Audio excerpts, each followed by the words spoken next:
Hello guys, in this video I am going to show you how to change the language of the offline map navigation application. But first I just want to mention, don't forget to subscribe to my channel, because at 10,000 subscribers I am going to show you my whole YouTube revenue statistics and growth strategy, how to make money online. Now let's jump into it. First of all, open the application on your phone.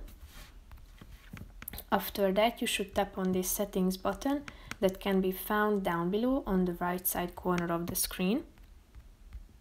After that, tap on the third option, languages.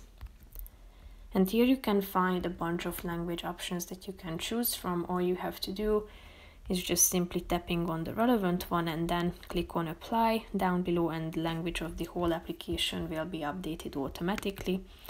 So feel free to change it anytime you would like to. So that's pretty much it for this video, guys. See you in the next one. Bye bye.